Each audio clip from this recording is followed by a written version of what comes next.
জাদুকরি লেহেঙ্গার পরিণ চাঁদের ছোট্ট একটি গ্রামে কবিতা তার সৎ মায়ের সাথে বাস করত। কবিতা একদিন ঘুমের মধ্যে স্বপ্নে দেখে সে একটা রূপকথার জগতে চলে এসেছে। আরে বাহ, কত সুন্দর একটা জায়গা এটা! এখানে তো সব কিছুই জাদুকরি। ওয়াও, গাছটা কত সুন্দর লাগছে!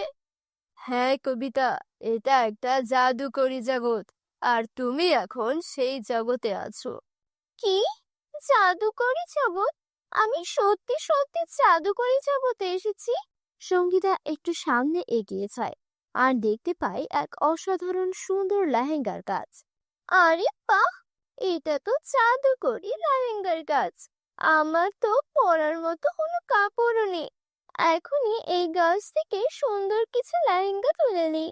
আরে, এটা কি? এটা ছিঁড়ছে না কেন? নিচে নেমে আয়।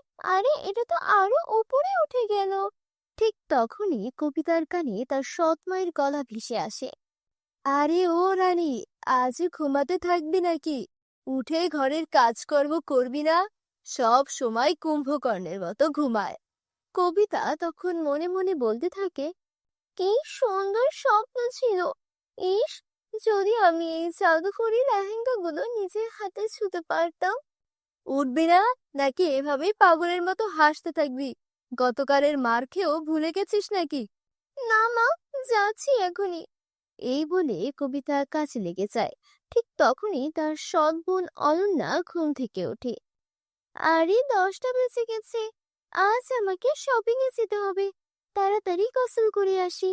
তারপর অনন্যা একটা ড্রেস নিয়ে কবিতাকে বলে, শোন কাজের মেয়ে, আমার এই ড্রেসটা ভালো করে আয়রন করে দে। আমি গোসল করতে চাচ্ছি। ভালো করে করবি, না হলে মাকে বলে আবার তোকে মার খাওয়াবো।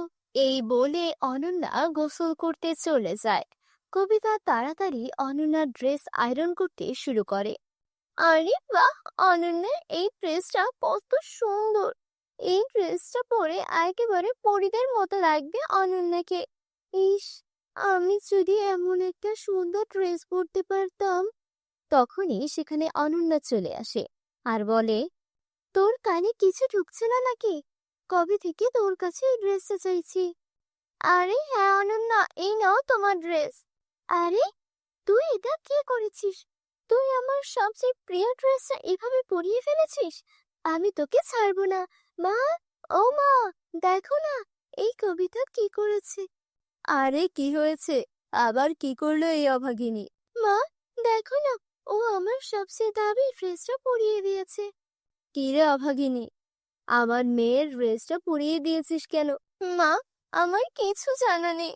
আমি শুধু আয়রন করছিলাম। আমি ড্রেসটা পরাইনি মা।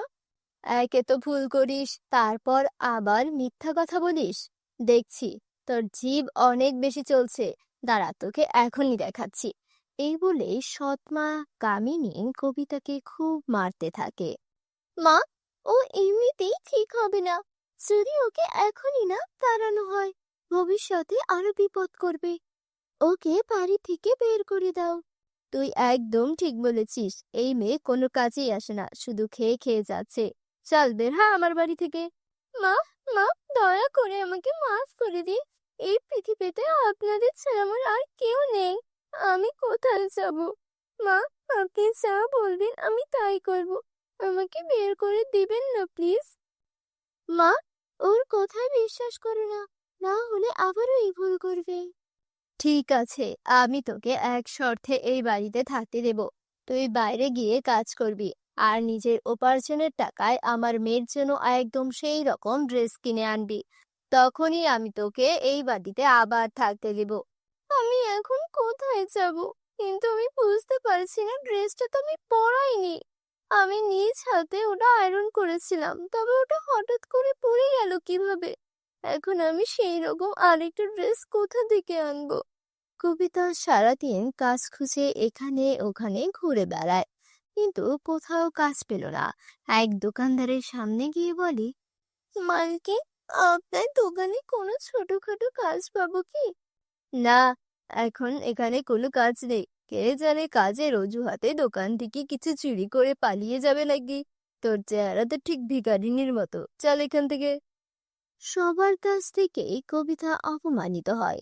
এভাবেই সন্ধ্যা নেমে আসে, আর ক্লান্ত হয়ে সে মাটিতে বসে। তীব্র ক্ষুধায় তার পেট কাঁপছে। ক্ষুধার জন্য মনে হচ্ছে পেটের মধ্যে ইঁদুর দৌড়াচ্ছে। আমার তো 1 টাকাও নেই, এখন আমি কি করব? ঠিক তখনই তার কানে মন্দিরের ঘন্টার শব্দ আসে। লাখ লাখ ধন্যবাদ ভগবান, তুমি আমার খাবারের ব্যবস্থা করেছো। তারপর ববিতা মন্দিরে গিয়ে কিছু প্রসাদ নেয় আর এক গাছের নিচে বসে খেতে শুরু করে।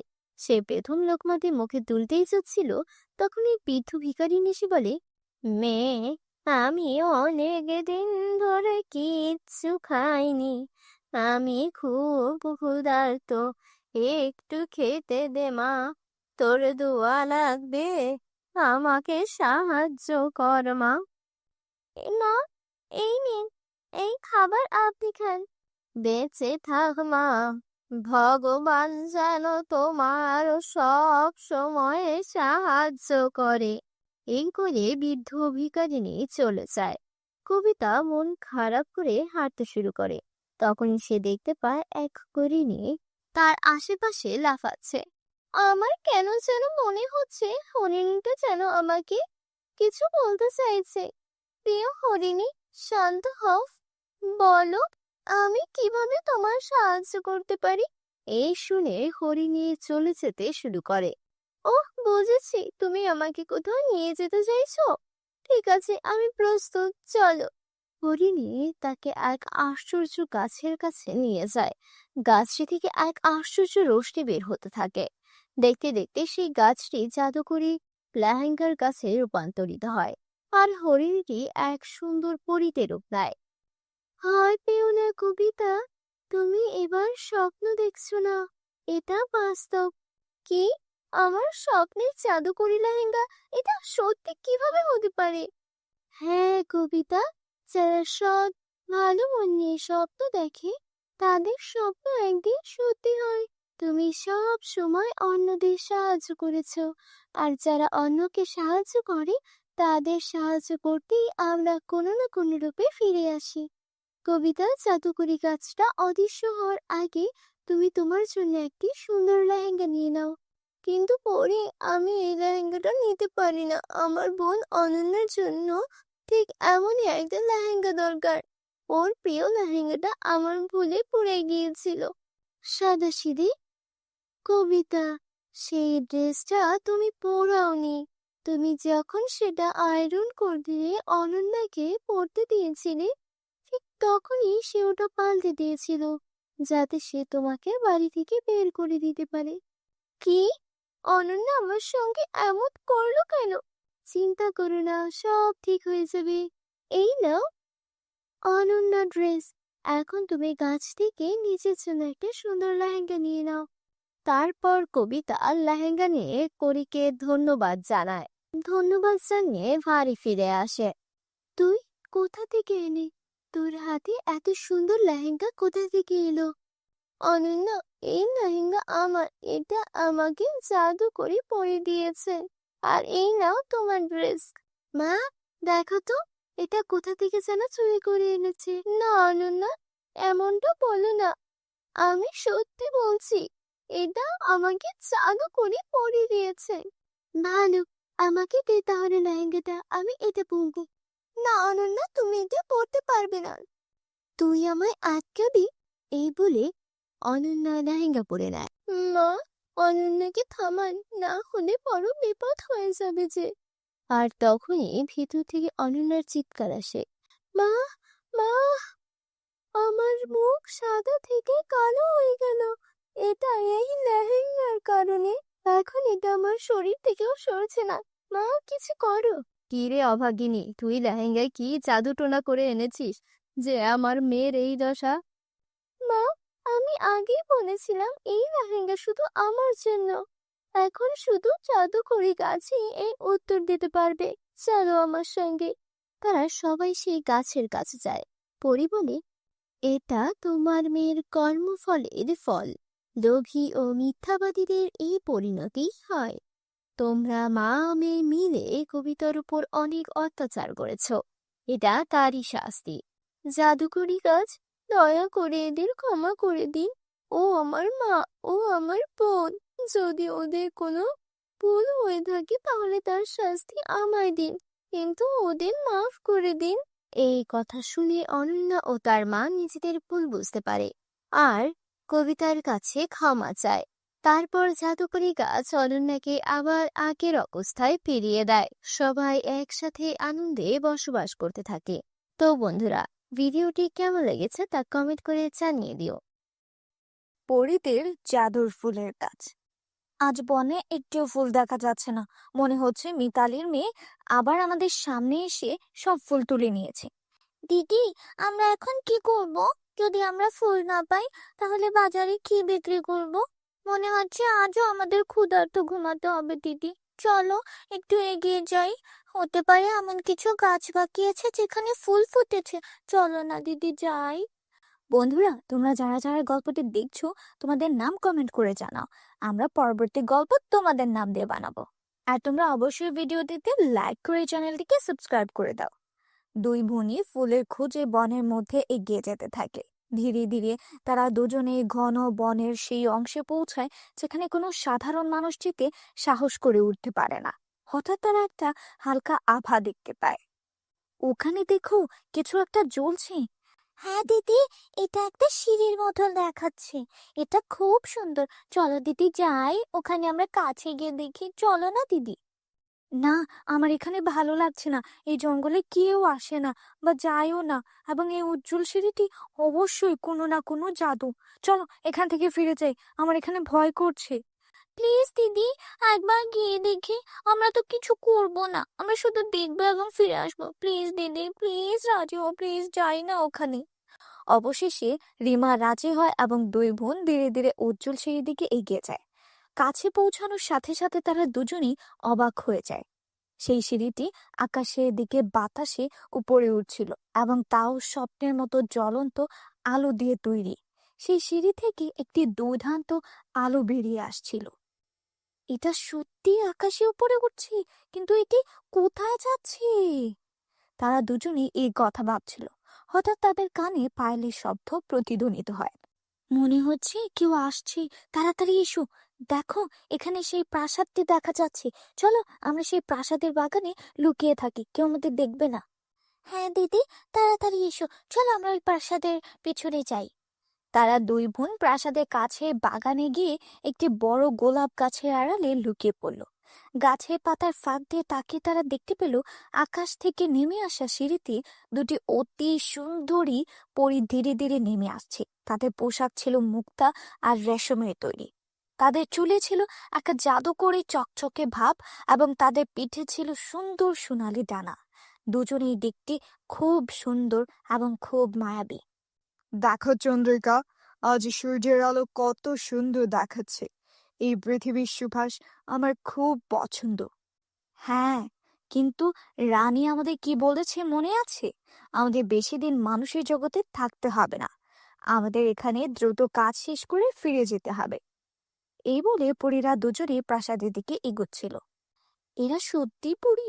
মনে হচ্ছে আমরা পরীদের জগতে এসেছি। দিদি, এই জায়গা, এই প্রাসাদ, এই পরী, এই সবই এত সুন্দর। এসো দিদি, চলো পরীর কাছে আমরা সাহায্য চাই। আমি বইয়ে পড়েছিলাম পরীরা সব সময় গরিবদের সাহায্য করে। এসো দিদি, প্লিজ এসো। চুপ থাকো, দেখো সে আমাদের দিকে আসছে। কে? কে ওখানে? কে ওখানে? এসো, বেরিয়ে এসো। দেখো, আমরা তোমাদের কোনো ক্ষতি করব না, বেরিয়ে এসো। এই কথা শুনে তারা আর রিমা ফুলের আড়াল থেকে ধীরে ধীরে বেরিয়ে আসে, কাঁপতে কাঁপতে। তোমরা দুজনেই মানুষ, তাহলে এখানে এভাবে কি করছো? তুমি কি জানো এটা আমাদের পরীদের তৈরি একটা জাদুকরি পথ? আর তুমি এই প্রাসাদটি দেখছো? এই প্রাসাদটা আমাদের পরীদের জাদুকরি প্রাসাদ। আমরা ভুল করেছি পরী, দয়া করে আমাদের ক্ষমা করে দাও। দিদি, একবার পরীর কাছে সাহায্য চাইতে চেষ্টা করো, প্লিজ দিদি। চুপ করে এখান থেকে চলে যাও, অপেক্ষা করো। শোনো, তুমি কি আমাদের কিছু বলতে চাও? বলো, তুমি কি বলতে চাও? পরি, আমরা দুই বোন এতিম। এই পৃথিবীতে আমাদের কেউ নেই।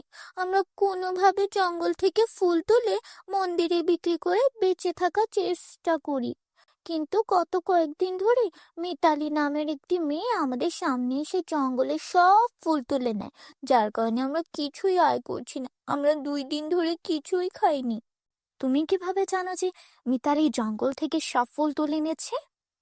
পরি, আমরা তা জানি না, কিন্তু মিতালি কয়েকদিন আগে আমাদের হুমকি দিয়েছিল যে যদি আমরা মন্দিরের বাইরে ফুল বিক্রি বন্ধ না করি তাহলে সে জঙ্গল থেকে সব ফুল চুরি করবে, যাতে আমরা আর কখনো ফুল বিক্রি করতে না পারি।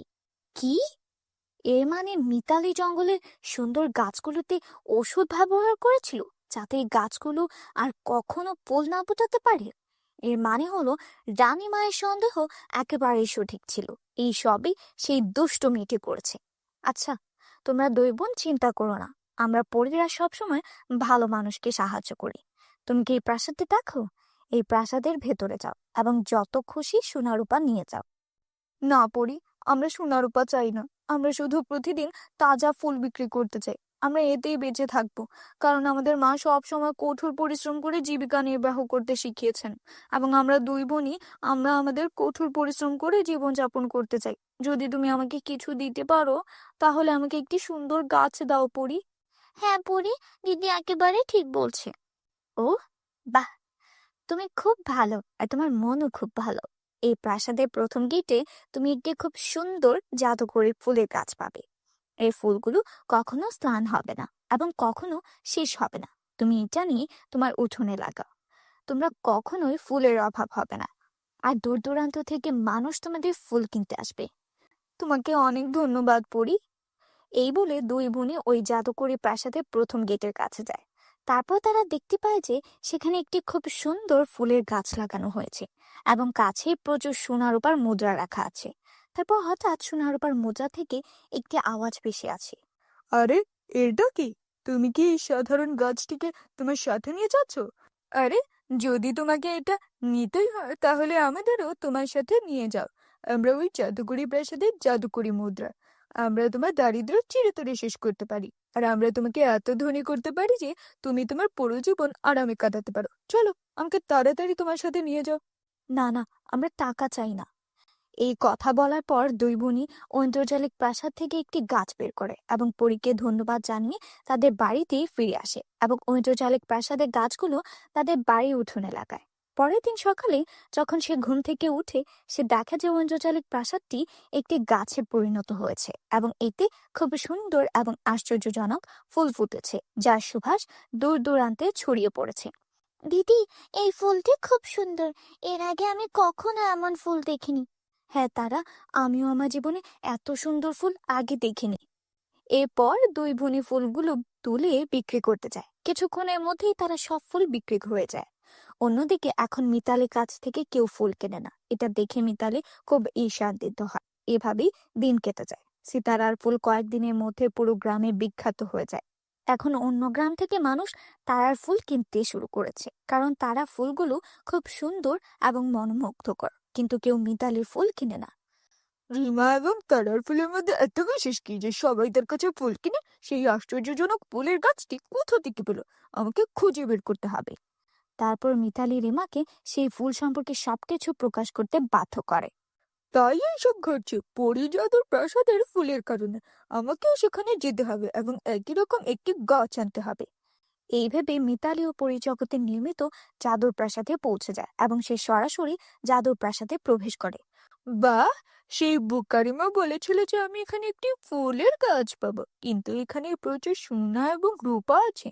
আমি এখান থেকে সমস্ত সোনা এবং রূপা নিব এবং এই পৃথিবীর সবচেয়ে ধনী ব্যক্তি হয়ে উঠবো। কেউ এখানে আসার আগে আমি দ্রুত সমস্ত সোনা এবং রূপা সংগ্রহ করে চলে যাই, কেউ দেখবে না। এরপর মিতালি সব সোনা রূপা একটা বস্তায় ভরে সেখান থেকে চলে যাওয়ার জন্য প্রস্তুত হয়। ঠিক তখনই সেই 2টি জাদুকরি পরী সেখানে চলে আসে এবং পরীরা বলতে থাকে, তাহলে তুমি সেই দুষ্ট ব্যক্তি যে তার ঈর্ষা এবং হিংসার বশে এই বনের নিষ্পাপ ফুলের উপর রাসায়নিক ঢেলে দিয়েছিলে, যাতে সেগুলোতে আর ফুল না ফুটে কোনোদিনও, তাই না? তুমি সেই ব্যক্তি না? এবং এখন তুমি আমাদের অনুমতি ছাড়াই আমাদের জাদুকরি প্রাসাদে প্রবেশ করেছো এবং প্রাসাদ থেকে সোনা রূপা নিচ্ছ। এই জন্য তোমাকে অনেক বড় শাস্তি দেওয়া হবে। সেই শাস্তি তোমাকে মাথা পেতে নিতে হবে। এই বলে পরি মিতালিকে বানরে পরিণত করে। এটাই তোমার কৃতকর্মের শাস্তি। এখন থেকে তুমি পুরো 1 মাস ধরে এই বনে বানরের মতো এখানে সেখানে ইচ্ছা মতো ঘুরে বেড়াবে। এটাই তোমার সমস্ত রূপের শাস্তি। তোমাকে এই শাস্তি ভোগ করতেই হবে। তবেই তুমি বুঝতে পারবে বিনা কারণে কাউকে কষ্ট দেওয়ার শাস্তি কি। মানুষকে কষ্ট দেওয়ার ফল তুমি এই শাস্তির মাধ্যমে টের পাবে। বন্ধুরা, তোমরা যারা যারা এখনো চ্যানেলটিকে সাবস্ক্রাইব করোনি, প্লিজ আমাদের এই চ্যানেলটিকে সাবস্ক্রাইব করে নাও। আর অবশ্যই ভিডিওটি ভালো লাগলে লাইক এবং কমেন্ট করো। জাদুকরি 3 বই। মিতা এবং সন্ধ্যা তাদের বাবা মায়ের সাথে কিষানপুর নামক একটি ছোট্ট গ্রামে থাকতেন। মিতা এবং সন্ধ্যার বাবা মা গ্রামের একটি ছোট্ট কারখানায় কাজ করতেন। তারা খুবই দরিদ্র ছিলেন, তাই স্বামী স্ত্রী উভয়কেই ঘরের বাইরে কাজ করতে হতো, যাতে তারা মিতা এবং সন্ধ্যাকে ভালোভাবে লালন পালন করার জন্য পর্যাপ্ত অর্থ উপার্জন করতে পারে। একদিন স্বামী স্ত্রী উভয়ই কাজ করতে যাচ্ছিলেন। এমন সময় হঠাৎ একটি বিশাল ট্রাক তাদের ধাক্কা দেয়। সংঘর্ষটি খুব জোরালো ছিল এবং এর ফলে স্বামী স্ত্রী উভয়ই গুরুতর আহত হন। মিতা এবং সন্ধ্যার বাবা ঘটনাস্থলেই মারা যান, কিন্তু তাদের মায়ের নিঃশ্বাস তখনও তার শরীর আটকে ছিল। মিতা এবং সন্ধ্যা যখন এই সব জানতে পারে, তখন দুই বোনই দ্রুত ঘটনাস্থলে পৌঁছায়। মা, বাবা, কি হয়েছে? তোমরা আমাদের এভাবে ছেড়ে যেতে পারো না। তোমাদের ছাড়া আমি কিভাবে বাঁচবো? তারপর মিতার মা মিতা এবং সন্ধ্যাকে ইশারায় ডেকে বলেন, মা, আমাদের ক্ষমা করো। আমরা দুজনেই তোমাদের ভালো জীবন দিতে চেয়েছিলাম, কিন্তু ঈশ্বরের হয়তো অন্য কিছু ইচ্ছা আছে। কিন্তু হ্যাঁ, আমরা চলে যাওয়ার পর তোমার কোনো সমস্যা হওয়ার কথা নয়। তাহলে তোমাদের মামার বাড়িতে যাওয়া উচিত। তোমার মামা খুব ভালো, তিনি তোমাদের যত্ন নেবেন। আমার আশীর্বাদ তোমাদের দুজনের সাথেই আছে। ঈশ্বর তোমাদের সবসময় সুখে রাখুন। এই বলে মিতা এবং সন্ধ্যার মাও মারা যান। দুই বোনই তাদের ভাগ্যের জন্য অনেক কাঁদে এবং তারপরও কোনোভাবে অন্যদের সাহায্যে তারা তাদের বাবা মায়ের শেষকৃত্য করে এবং তাদের বাড়িতে আসে। বন্ধুরা, তোমরা যারা যারা গল্পটি দেখছো, তোমাদের নাম কমেন্টে লিখে জানাও, কারণ তোমাদের নাম দিয়ে তৈরি হবে আমাদের পরবর্তী কার্টুন ভিডিও। দিদি, কি হয়েছে? বাবা মা ছাড়া আমরা কিভাবে বাঁচবো? আমি যদি তাদের সাথে মারা যেতাম তাহলেই ভালো হতো। সন্ধ্যা মা চেয়েছিলেন আমাদের চোখের যেন জল না আসে, আমাদের যেন কোনো সমস্যা না হয়। তাই তাদের আত্মার শান্তির জন্য আমাদের খুশি থাকতে হবে এবং এখন আমাদের মামার বাড়ি যেতে হবে। এরপরেই দুজনেই তাদের জিনিসপত্র একটি ব্যাগে ভরে তাদের মামার বাড়ি চলে যায়। দুই বোনই তাদের মামার বাড়ি যাচ্ছিল। পথে তারা বিভিন্ন রঙের 3টি বই দেখতে পায়। একটি বই সবুজ, একটি নীল এবং একটি লাল। 3টি বই খুব নতুন এবং সুন্দর দেখাচ্ছিল। দিদি, এই দেখো, এই 3টি বই রাস্তায় এভাবে পড়ে আছে। মনে হচ্ছে কেউ এখানে রেখে গেছে। যাই হোক, এই বইগুলো দেখতে খুবই ব্র্যান্ডেড। তাদের দাম নিশ্চয়ই খুব বেশি, তাই না? হ্যাঁ, তুমি একেবারে ঠিক বলেছ। 3টি বই খুব নতুন এবং ব্র্যান্ডেড দেখাচ্ছে। আমি জানি না এগুলি কার, কে এখানে এগুলো রেখে গেছে। দিদি, এখানে কেউ দেখা যাচ্ছে না। আমরা এই 3টি বই আমাদের ব্যাগে রাখি। না সন্ধ্যা, এটা করা পাপ। কিন্তু হ্যাঁ, তুমিও ঠিক বলেছ। যদি এই বইগুলো এখানে এভাবে পড়ে থাকে, তাহলে কোনো চোর এখান থেকে অবশ্যই চুরি করে নিয়ে যাবে। আমরা এগুলো আমাদের সাথে নিয়ে যাচ্ছি। কে জানে, তাদের মালিক হয়তো এগুলো খুঁজে পেয়েছে। এরপর মিতা তার ব্যাগে 3টি বই রাখে, কিন্তু দুই বোনই জানতো না যে ওই 3টি বই সাধারণ বই নয়, বরং তাদের কাছে জাদুকরি বই আছে। কিছুক্ষণের মধ্যেই দুই বোনই তাদের মামার বাড়িতে পৌঁছে যায়। তাদের মামার কাছে সবকিছু খুলে বলে। তার বোনের মৃত্যুর সংবাদ শুনে তার মামার খুবই খারাপ লাগে। সে খুব কাঁদে। আমি এখনো বিশ্বাস করতে পারছি না যে দিদি আমাদের ছেড়ে চলে গেছে। কিন্তু তোমরা দুজনেই চিন্তা করো না, দিদি আমাকে তোমাদের দায়িত্ব দিয়েছে। আমি তোমাদের দুজনেরই ভালো যত্ন নেব। তোমরা আমার মেয়ে দিবার মতো ভালো জীবনযাপন করবে। ধন্যবাদ মামা, হয়তো সেই কারণেই মা তোমার কাছে আসতে বলেছে। তারপরে মামি বলেন, হ্যাঁ, তোমার মা মনে করেন যে এই বাড়িটি কোনো ঘর নয়, একটি এতিমখানা, তাই তিনি তোমাদের সবাইকে এখানে পাঠিয়েছে। তোমার জিভ নিয়ন্ত্রণ করো। তুমি আমার মৃত বোনের কথা বলছো। আর হ্যাঁ, এখান থেকে মিতা আর সন্ধ্যা কোথাও যাবে না। তুমি এখানেই থাকবে। আমি কাল সন্ধ্যায় শহরে যাচ্ছি, কিন্তু তোমাকে তাদের দুজনেরই ভালো করে যত্ন নিতে হবে। আমি চাই না দিদি চলে যাওয়ার পর তাদের কোনো সমস্যা হোক। সেই সময় মিতা সন্ধ্যার মামি অর্থাৎ মোহিনী কিছু বলেন না, কিন্তু তার স্বামী চলে যাওয়ার পর তিনি দুই বোনকে তার ঘরে ডেকে বলেন, তোমরা দুজনেই মনোযোগ দিয়ে শোনো। এটা কোনো এতিমখানা নয় যেখানে তোমরা মাথা উঁচু করে এসেছো। এখানে থাকতে চাইলে তোমাদের কাজ করতে হবে। তোমাদের দুই বোনকে সকালের নাস্তা থেকে শুরু করে রাতের খাবার, কাপড়, বাসনপত্র এবং ঘর পরিষ্কার পরিচ্ছন্নতা পর্যন্ত ঘরের সমস্ত কাজ করতে হবে। তোমাদের দুই বোনকে রান্নাঘরের দেখাশোনা করতে হবে। মিতা রান্না করবে আর ঘর পরিষ্কার করবে তোমার ছোট বোন। চিন্তা করো না মামি, আমি একাই সব কাজ করতে পারবো। সন্ধ্যা এখনো ছোট, সে এত কাজ করতে পারবে না। সে ঘরের কাজকর্মও জানে না। সে খাবার খেতে জানে, ঠিক যেভাবে খায় সেও একইভাবে কাজ করবে। তার মামার স্বভাব থেকে দুই বোনই ভেবেছিল যে তারা ভালোভাবে জীবনযাপন করতে পারবে, কিন্তু যা হয় তার ঠিক বিপরীত। দুই বোনই সারের মতো কাজ শুরু করে। দিন শেষ হয়, কিন্তু দুই বোনের কাজ শেষ হয় না। কাজ করার সময় সন্ধ্যার হাতে ফোসকা পড়ে। দিদি, দেখো না, আমার হাতে ফোসকা পড়েছে। চলো এখান থেকে চলে যাই দিদি। চলো ফিরে যাই, আমরা আমাদের বাড়িতে থাকবো। সন্ধ্যা, এই বাড়িটা আমাদের নয়। এই বাড়িটা ভাড়া বাড়ি। ওই বাড়িতে থাকতে হলে আমাদের ভাড়া দিতে হবে, যা আমাদের নেই। তাই বাধ্য হয়ে এখানেই থাকতে হবে। সারাদিন কাজ করার পর দুই বোনই ক্লান্ত হয়ে তাদের ঘরে যায়। সেখানে মিতা সন্ধ্যাকে বসিয়ে মোহিনীর কাছে খাবার আনতে আসে। মামি, তুমি বলেছিলে সারাদিন কাজ করার পর তুমি আমাদের খাবার দেবে। আমরা দুজনেই খুব ক্ষুধার্ত। আমরা দুজনেই সকাল থেকে কিচ্ছু খাইনি। দয়া করে আমাদের খাবার দাও। এখানে অপেক্ষা কর, আমি এখনই এনে দিচ্ছি। এই বলে মোহিনী রান্নাঘরে যায় আর 2 দিনের পুরনো বাসি রুটি এবং একটি পেঁয়াজ নিয়ে আসে এবং দুই বোনের হাতে তুলে দেয়। মামি, এটা কি? তুমি কি দেখতে পাচ্ছ না? এটা খাবার।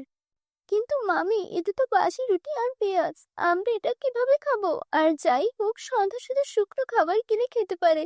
যদি তোমার কাছে সবজি না থাকে তাহলে আমাকে 1 গ্লাস দুধ দাও। আমি ওকে দুধের সাথে রুটি খাওয়াবো। তুমি কি করে মনে করো এই বাড়িটা একটা হোটেল? আমি তোমাকে দুধ, রুটি সবকিছু দেব। তোমাকে যা দেওয়া হবে তা খেয়েই তোমাদের বেঁচে থাকা উচিত। আর তোমার বোন রাজকন্যা নয়। বেচারা মিতা আর কিছু বলে না। দিদি, এটা কেমন পশুর মতো খাবার? মামি সারা দিন আমাদের এত কাজ করে এটা খেতে দিল। আমার মনে হচ্ছে আমাদের ভাগ্য ফুরিয়ে গেছে, তাই আমাদের সাথেই এইসব হচ্ছে। তারপর পথে যাওয়া বই থেকে একটা শব্দ ভেসে আসে, কিন্তু এখন তোমার ভাগ্য বদলে যাবে। আরে, এই শব্দ কোথা থেকে এলো? দুই বোনই পিছনে ফিরে তাকায় এবং তাদের পিছনে ওই 3টি জাদুর বই দেখতে পায়। ভয় পেও না, আমরা 3জনই জাদুর বই, যা তুমি রাস্তা থেকে তুলে এনেছিলে। আমরা 3জনই তোমাকে সাহায্য করতে চাই। কি ধরনের সাহায্য? আমরা 3জনই জাদুর বই এবং আমাদের 3জনেরই আলাদা আলাদা ক্ষমতা আছে। যদি তুমি নীল বইটি খুঁজে পাও, যদি তুমি যে কোনো খাবার স্পর্শ করো এবং এটি সম্পর্কে চিন্তা করো, তাহলে তুমি সেই খাবার পাবে। যদি তুমি সবুজ বইটি স্পর্শ করো এবং যে কোনো পরিমাণ সম্পর্কে চিন্তা করো, তাহলে তুমি সেই পরিমাণ পাবে। আর যদি তুমি আমাকে স্পর্শ করো, তুমি যাই ভাবো তাই বিপরীত ঘটবে। তাই তোমাকে আমাকে সাবধানে ব্যবহার করতে হবে। এই সব শুনে উভয় বোনই খুব খুশি হয় এবং ওই 3টি জাদুর বইকে ধন্যবাদ জানায় এবং পেট ভরে খায়। পরের দিন সকালে দুই বোন মোহিনীর কাছে গিয়ে বলে, মামি, আমরা দুই বোনই এখান থেকে চলে যাওয়ার কথা ভেবেছি। আমরা দু বোনই আর তোমার উপর বোঝা হতে চাই না। ভালোই হয়েছে, তাড়াতাড়ি এই বাড়ি ছেড়ে চলে যাও। দুই বোনই তাদের সমস্ত জিনিসপত্র এবং 3টি জাদুর বই নিয়ে সেখান থেকে চলে যায়। সে চলে যায় এবং তারপরই সেই 3টি বইয়ের সাহায্যে সে একটি খুব বড় বাড়ি তৈরি করে এবং একটি ভালো জীবনযাপন শুরু করে। বন্ধুরা, যদি তোমাদের আমাদের এই গল্পটি ভালো লেগে থাকে তাহলে অবশ্যই তোমাদের বন্ধুদের সাথে শেয়ার করো। এবং হ্যাঁ বন্ধুরা, এরকম গল্প দেখতে অবশ্যই আমাদের চ্যানেলটি সাবস্ক্রাইব করো, যাতে তোমরা এরকম আকর্ষণীয় গল্প দেখতে পাও। আমি আবার তোমাদের সাথে নতুন কিছু গল্প নিয়ে দেখা করব। দেখা হচ্ছে পরবর্তী কোনো ভিডিওতে। জাদুর সোনার জুতা। অনেকদিন আগের কথা। এক গ্রামে রিক্তা নামের একটা মেয়ে ওর বাবা মায়ের সাথে বাস করত। রিক্তার মা রিক্তাকে অনেক ভালোবাসতো। একদিন রিক্তার জন্মদিন ছিল। ওর মা ওর জন্য একটা কেক আনার জন্য গিয়ে রোড অ্যাক্সিডেন্ট হয়ে সেখানেই মারা যায়। রিক্তা তখন অনেক ছোট, তাই ও কিছুই বুঝতে পারে না। আত্মীয় স্বজন এলে তারা সবাই রিক্তার কথা চিন্তা করে রিক্তার বাবাকে আবারও বিয়ে করতে বলে। রিক্তার বাবা কাজল নামের একজন মহিলাকে বিয়ে করে নিয়ে আসেন। মা রিক্তা, বেরিয়ে এসো, দেখো আমি তোমার জন্য কাকে নিয়ে এসেছি। কে বাবা উনি? উনি তোমার মা। বাবা, আমার মা তো এমন দেখতে নয়, তুমি মিথ্যে বলছো। আমার মা দেখতে অন্যরকম, ইনি আমার মা নয়। আরে মামুনি, ইনি তোমার মা। তোমার মায়ের অ্যাক্সিডেন্ট হয়েছিল, তাই তোমার মা দেখতে একটু অন্যরকম হয়ে গেছে। তুমি তোমার মায়ের সঙ্গে এখন থেকে সুন্দর করে মিলেমিশে থাকবে। আচ্ছা বাবা, ঠিক আছে। এই যে মামুনি, এদিকে এসো, আমি তোমার মা হই। এদিকে এসো, তোমার আরেকটা ভাইও আছে, তুমি তোমার ভাইকে দেখবে? হ্যাঁ মা, আমি আমার ভাইকে দেখতে চাই। আচ্ছা, তোমার ভাই একটু হাসপাতালে আছে, একটু অসুখ হয়েছে তো, 2 দিন পর আসবে। রিক্তার বাবার সামনে রিক্তার সৎ মা কাজল রিক্তার সঙ্গে ভালো আচরণ করত। ওকে মজার মজার খাবার রান্না করে খাওয়াতো, ওকে একদম নিজের মেয়ের মতোই ভালোবাসতো। 2 দিন পর রাজু আসে রিক্তাদের বাড়িতে। রাজু এসে রিক্তার সঙ্গে খারাপ আচরণ করতে শুরু করে। এই যে খেলনাটা আমাকে দে, এটা আমি চালাবো। কেন? এটা তো বাবা আমাকে কিনে দিয়েছে, এটা তুমি কেন চালাবে? এটা আমার গাড়ি। না, এটা আমার গাড়ি, আমাকে দে, আমি এই গাড়ি চালাবো, দে বলছি, দে। 2 ভাই বোনের মধ্যে গাড়ি নিয়ে টানাটানি শুরু হয়। বন্ধুরা, তোমরা যারা যারা গল্পটি দেখছো এখনই তোমাদের নাম কমেন্টে লিখে জানাও। তখন সেখানে রিক্তার বাবা চলে আসে। কি হচ্ছে এখানে? তোমরা এমন মারামারি করছো কেন? বাবা দেখো, এই গাড়িটা আমার, তারপরও রাজু ভাইয়া আমার থেকে গাড়িটা কেড়ে নিতে চাইছে। আচ্ছা ঠিক আছে মাবুরি, রাজু যেহেতু চাইছে গাড়িটা তুমি ওকে দিয়ে দাও, আমি তোমাকে একটা নতুন গাড়ি কিনে দিব। আচ্ছা বাবা, ঠিক আছে। তার কয়েকদিন পর শহরে একটা বড় কাজের উদ্দেশ্যে রিক্তার বাবার বাইরে যেতে হয়। যাওয়ার আগে সে রিক্তাকে ও তার মাকে ডেকে বলে, শোনো মামুনি, তুমি তোমার মায়ের কাছে থাকবে, আমি তোমার জন্য টাকা পাঠাবো, আর তোমার যা খেতে ইচ্ছে করবে সব তোমার মা তোমাকে বানিয়ে দিবে। তোমার মায়ের সঙ্গে থাকতে তোমার কোনো অসুবিধা হবে না তো? না বাবা, মা তো আমাকে অনেক ভালোবাসে, আমার কোনো অসুবিধা হবে না। আরে, তুমি এত চিন্তা করছো কেন? তুমি নিশ্চিন্তে কাছে যাও, আমি আমার মেয়েকে আদরেই রাখবো, তুমি নিশ্চিন্তে থাকতে পারো। যাও, মন দিয়ে কাজ করবে। এরপর রিক্তার বাবা শহরে কাছে চলে যায়। উনি যাওয়ার পরপরই কাজল তার আসল রূপ দেখাতে শুরু করে। এই রিক্তার বাচ্চা, রিক্তা, ঘুম থেকে উঠিসনি এখনো? তাড়াতাড়ি এদিকে আয়। কি ব্যাপার, মা আজকে মতন এমন করছি কেন? যাই তো দেখি। হ্যাঁ মা, বলো, কি হয়েছে? যা, আমার জন্য চা বানিয়ে নিয়ে আয়। মা, আমি তো কখনো রান্নাঘরেই যাইনি, আমি কি করে চা বানাবো? রান্নাঘরে যাসনি, এখন যাবি? যা বলছি তাই কর। আচ্ছা ঠিক আছে মা, যাচ্ছি। তারপর রিক্তা ওর ছোট ছোট হাতগুলো দিয়ে মায়ের জন্য চা বানিয়ে নিয়ে আসে। আরে বাহ, তোর হাতে চা তো খুব মজার হয়েছে। আজকে থেকে সব চা তুই বানাবি। তোর কাজ ছিল আমাকে 3 বেলা চা করে দেওয়া। রিক্তা ওর মা যা বলতো তাই শুনতো, কিন্তু সৎ মা রিক্তার উপর অনেক অত্যাচার করত। আর ধীরে ধীরে বাড়ির সব কাজ রিক্তাকে দিয়ে করাতে শুরু করে। রিক্তাকে ঠিকমতো 2 বেলা খাবারও খেতে দিত না। একদিন রিক্তা কাঁদতে কাঁদতে ঘরে এসে ঘুমিয়ে পড়ল। তখন স্বপ্নে ওর আপন মা এসে ওকে দেখা দিল। তার সাথে ইশারা করে একটা বাক্স দেখালো। রিক্তা ঘুম থেকে উঠে খাটের নিচ থেকে সেই বাক্সটা বের করলো, আর দেখলো সেখানে অনেক সুন্দর একটা সোনালী রঙের জুতা রাখা আছে। মা, আমাকে স্বপ্নে এই জুতাটাই দেখাচ্ছিল, নিশ্চয়ই এটা কোনো বিশেষ জুতা হবে, এটা পরে দেখি তো। তারপর রিক্তা ওই জুতোটি পরে বাড়ির সব কাজ করতে রাখলো। অন্যান্য দিনের তুলনায় আজকে সব কাজ ও খুবই দ্রুত করে ফেললো। আরে বাহ, আজকে সব কাজ কত তাড়াতাড়ি করে ফেললাম। সবকিছু মায়েরই চাদর জুতার যেন হয়েছে। আমি বুঝতে পেরেছি ইনি যে আছেন ইনি আমার আপন মা নয়, আমার স্বপ্নে যিনি এসেছিলেন তিনিই হলেন আমার আপন মা। এরপর থেকে রিক্তা যে কোনো কাজ অনেক দ্রুত করে ফেলতো। আর মায়ের দেওয়া জাদুর জুতার সাহায্যে ও এখন একটু আরামে দিন কাটাচ্ছিল। 2 দিন পর ওর বাবা শহর থেকে বাড়িতে আসে। কোথায় আমার রিক্তা মামুনি, দেখো তোমার জন্য কতগুলো খেলনা এনেছি। রিক্তা, তোমাকে এত চিকন লাগছে কেন মামুনি? আরে বলো না, তোমার মেয়ে সারাদিন রোদে রোদে ঘুরে বেড়ায় আর টই টই করে খেলাধুলা করে। আমি বলি একটু নিয়ম করে খেতে, তুমি খেতে চায় না। আমি চলে এসেছি, এখন আমার মামুনি আমার সঙ্গে বসে খাবে। আমার মামুনি এত চিকন হলে চলবে? রিক্তার বাবা এসেছে দেখে তার সৎ মা কাজল রিক্তার সঙ্গে ভালো আচরণ করতে শুরু করলো। এদিকে রিক্তার বাবা যখন রাতে ঘুমাচ্ছিল তখন তার আগের স্ত্রী তার স্বপ্নে আসে। তুমি এখানে ঘুমাচ্ছ? তুমি জানো আমাদের মেয়ের উপর তোমার নতুন স্ত্রী কত অত্যাচার করে?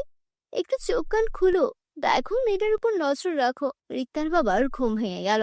এর পরদিন থেকে সে লুকিয়ে লুকিয়ে তার মেয়ের উপর নজর রাখতে লাগলো। সে লুকিয়ে দেখলো সৎমা কাজল রিক্তাকে জোরে জোরে থাপ্পড় দিচ্ছে আর ঘরের কাজ করাচ্ছে। তখনই সে ঘরের মধ্যে প্রবেশ করলো। আমি তোমাকে বিশ্বাস করে বিয়ে করে এনেছিলাম, আর তুমি কিনা আমার মেয়ের উপর এমন অত্যাচার করো। বেরিয়ে যাও, এক্ষুনি ঘর থেকে বেরিয়ে যাও, বেরিয়ে যাও বলছি। আমাকে ক্ষমা করে দাও, আমার ছেলেটার কথা চিন্তা করো। আমার ছেলেকে নিয়ে আমি কোথায় যাব? তোমার ছেলের কথা আমি চিন্তা করব? তুমি আমার মেয়ের কথা চিন্তা করেছিলে? আমার ভুল হয়ে গেছে, আমি সত্যি মানামির কলঙ্ক। আমি তোমার মেয়ের সঙ্গে অনেক অন্যায় করেছি। রিক্তা ও সৎ মায়ের প্রতি অনেক মায়া হলো। বাবা, মা তো ক্ষমা চাইছে, মা মায়ের ভুল বুঝতে পেরেছে। আমি আমার এক মাকে হারিয়েছি, এই মাকে আর হারাতে চাই না। মাকে আমাদের সঙ্গেই থাকতে দাও। সৎ মা নিজের ভুল বুঝতে পারলো। এরপর সে আর কখনো রিক্তার সঙ্গে খারাপ আচরণ করেনি। তারা সবাই মিলেমিশে বসবাস করতে লাগলো। তো বন্ধুরা, কেমন লাগলো তোমাদের কাছে আজকের এই গল্পটি? কমেন্ট করে জানিয়ে দিও।